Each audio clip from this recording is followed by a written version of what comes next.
712 का वो समय, अरबों का भारत पर आक्रमण आज से बहुत पहले लगभग 712 ईस्वी का समय था, जब भारत पर हमले हो रहे थे। ये हमले मुसलमानों द्वारा किए जा रहे थे, जिनमें सबसे पहले अरब देश के मुसलमान भारत आए थे। सऊदी अरब की तरफ से आए इन अरबों ने सबसे पहले भारत पर हमला किया था 712 ईस्वी में। मोहम्मद बिन कासिम नाम के एक अरब सेनापति ने सिंध पर कब्जा कर लिया। यह भारत का पहला क्षेत्र था जिस पर मुसलमानों ने अपनी पकड़ बनाई। सिंध, जो आज भी राजस्थान से सटा हुआ है, पर कब्जे के बाद अरबों का अगला निशाना राजस्थान था और वहां का सबसे महत्वपूर्ण किला चित्तौड़ था। बप्पा रावल और चित्तौड़ की कहानी। उन दिनों चित्तौड़ पर मान मौर्य नाम का एक राजा राज कर रहा था। वहीं उदयपुर के पास नागदा में बप्पा रावल नाम का एक और राजा था। मान मौर्य एक शक्तिशाली राजा था, जबकि बप्पा रावल नागदा के छोटे से क्षेत्र का शासक था। नागदा में हरित आर्ष नाम के एक संत रहते थे, जो भगवान शिव के परम भक्त थे। बप्पा रावल, जैसा कि अक्सर राजा महाराजा करते थे, हरित आर्ष का बहुत सम्मान करता था। हरित आर्ष जब अपने अंतिम समय में थे तो उन्होंने बप्पा रावल से पूछा कि वह क्या चाहता है। बप्पा रावल ने अपनी छोटी सी रियासत से परेशान होकर कहा कि उसे कुछ बेहतर चाहिए। हरित ऋषि ने उन्हें आशीर्वाद दिया कि भगवान शिव उन्हें जल्द ही चित्तौड़ का राजा बनाएंगे। बप्पा रावल को यह असंभव लगा, क्योंकि मान मौर्य एक बड़ा राजा था। हरित ऋषि ने मुस्कुराकर कहा, पहले इस्तेमाल करो, फिर विश्वास करो। चित्तौड़ पर बप्पा रावल का कब्जा और अरबों को खदेड़ना जब 712 ईस्वी में मोहम्मद बिन कासिम ने सिंध पर कब्जा कर लिया, तो उसका अगला लक्ष्य चित्तौड़ था। मान मौर्य के मंत्रियों को लगा कि वह अरबों के आक्रमण को संभाल नहीं पाएगा। उन्हें पता था कि बप्पा रावल मान मौर्य का भांजा है और वह एक वीर योद्धा है। मंत्रियों ने बप्पा रावल से संपर्क किया और उसे मान मौर्य को हटाकर चित्तौड़ की बागडोर संभालने का आग्रह किया। बप्पा रावल ने हरित ऋषि का आशीर्वाद याद किया और 754 ईस्वी में मान मौर्य को हटाकर चित्तौड़ पर कब्जा कर लिया।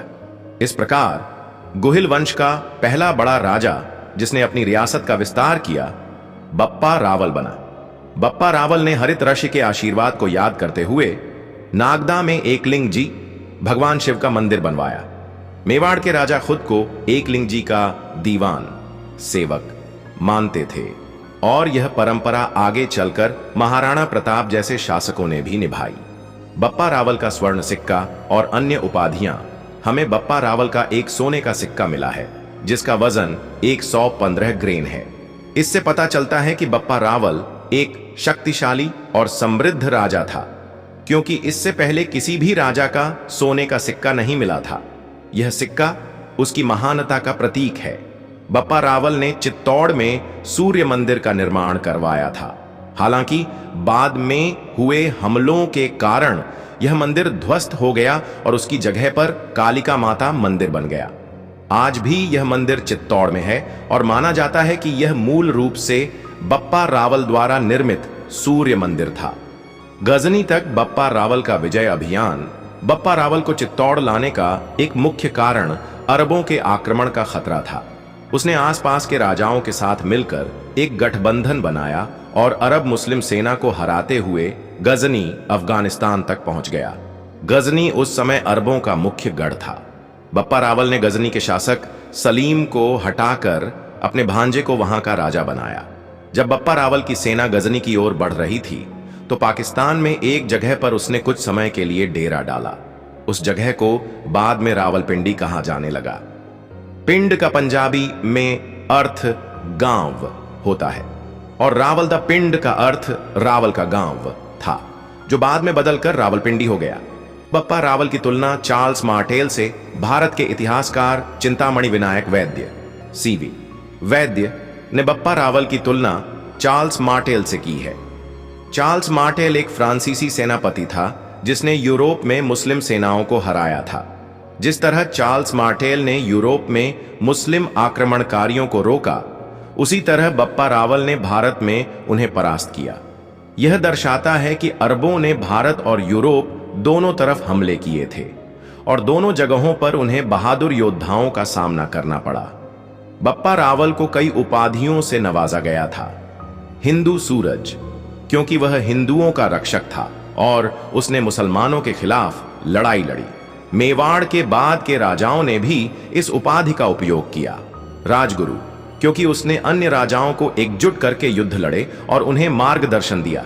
चकवे, यह चक्रवर्ती का राजस्थानी रूप है, जिसका अर्थ है ऐसा राजा जिसने चारों दिशाओं को जीत लिया हो। बप्पा रावल का वास्तविक नाम कालभोज। बप्पा रावल का वास्तविक नाम कालभोज था। बप्पा रावल उसका वास्तविक नाम नहीं था, बल्कि यह एक उपाधि और सम्मानजनक संबोधन था। मेवाड़ में राजाओं को रावल कहा जाता था, जो एक शाही उपाधि थी, जैसे राणा या महाराणा। बप्पा शब्द का प्रयोग गुजरात और राजस्थान के सीमावर्ती इलाकों में किसी भी सम्मानित व्यक्ति के लिए किया जाता था। जैसे भगवान को भी बप्पा जी कहते हैं। राजा से अधिक सम्मानित कौन हो सकता था? इसलिए लोग बप्पा जी रावल कहकर संबोधित करने लगे, जो धीरे धीरे बप्पा रावल में बदल गया।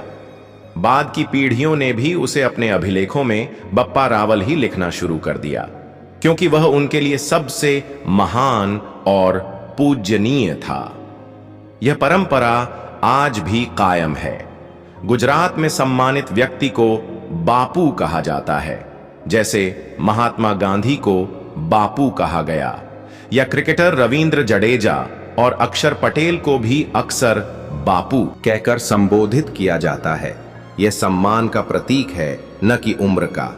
इस प्रकार बप्पा रावल भारतीय इतिहास के एक महान योद्धा थे, जिन्होंने न केवल चित्तौड़ को बचाया, बल्कि अरबों को भारत से खदेड़ने में भी महत्वपूर्ण भूमिका निभाई। उनका नाम हमेशा भारत के गौरवशाली इतिहास में अमर रहेगा।